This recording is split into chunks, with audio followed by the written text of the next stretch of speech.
Well, good evening and welcome back to the workshop. It's been a while. I'd like to say I spent all of this time working furiously on my locomotive, but I ran out of steam and haven't done a huge amount in the workshop other than a few bits and bobs for around the house. I'd like to change that and get back in action with the L class.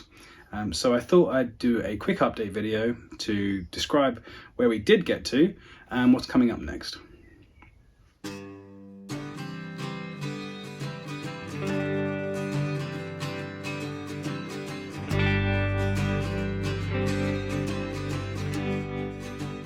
We're down here in deepest Sussex on an excursion to meet Adam Crow, the owner of Crow Fittings, and more importantly for this channel, I think, based on my abilities in the workshop, is that he has a Maid of Kent. So I'm looking forward to seeing that in the flesh, seeing what the locomotive will look like when it's finished. So let's go.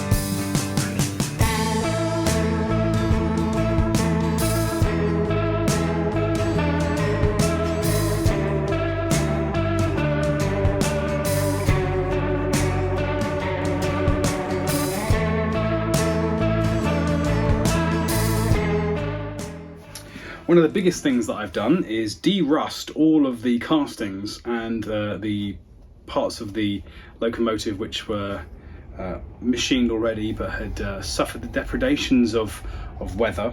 So this is what we started off with, more or less, and this is kind of what we ended up with. This is using evaporust. And I'll just take you over to the workbench and I'll show you the bogie and the cylinders and where we got to with those. So this is my handy kitchen sieve for draining all of the evaporust off the parts, and the bogie, and you know, it's a little tarnished, but in general I think that'll come out real nice, and all these iron parts as well have come up pretty nicely.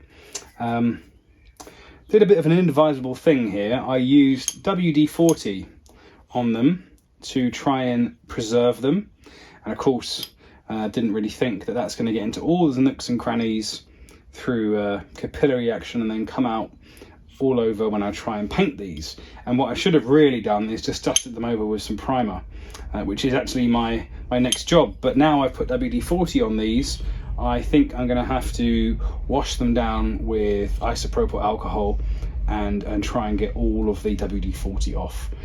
I think part of the reason that I haven't been going back to the workshop is I'm really scared of messing up this bogie bolster. And I know messing things up is part of a journey to improvement, but I think it's just come out quite nicely, and I'm just a bit worried about messing it up. The last feature on this, and I think the most challenging now, is to drill and tap a series of holes on each of these sides. And these receive bolts from outside the chassis, and the chassis fits here and here.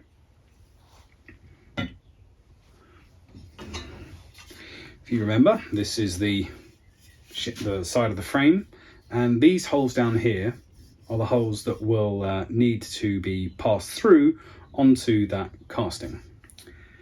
If I know that the horns are in line with each other when the frames are bolted together, and the holes in the frames are straight through, identical on both, then what I really need is a spacer that will sit between the frames that will project through this hole or receive a bolt going through the hole, that will hold the frames at the correct distance apart, but more importantly hold them so that they are neither twisted nor are able to move back and forth. So my cunning plan, I think, is to order some slightly larger stock than this, and face off, drill and tap the ends with it being the correct width for between the frames, and then bolt through the frames with the spacer in the middle in a few places here, and then I can be fairly certain that the frames are being held parallel with each other, at least with reference to the boat holes. and then I can place this between them and then transfer punch it. Now that's a very long way of explaining how I'm going to do this, but like I said, I really don't want to mess this up, so I'd really love to know if there's any better ways of doing what I'm about to do, or any drawbacks of what I'm going to do. So those are the two things that are going to happen in the next video, I'm afraid, but I am looking for a call for help on this one, so please do let me know, and I will see you shortly.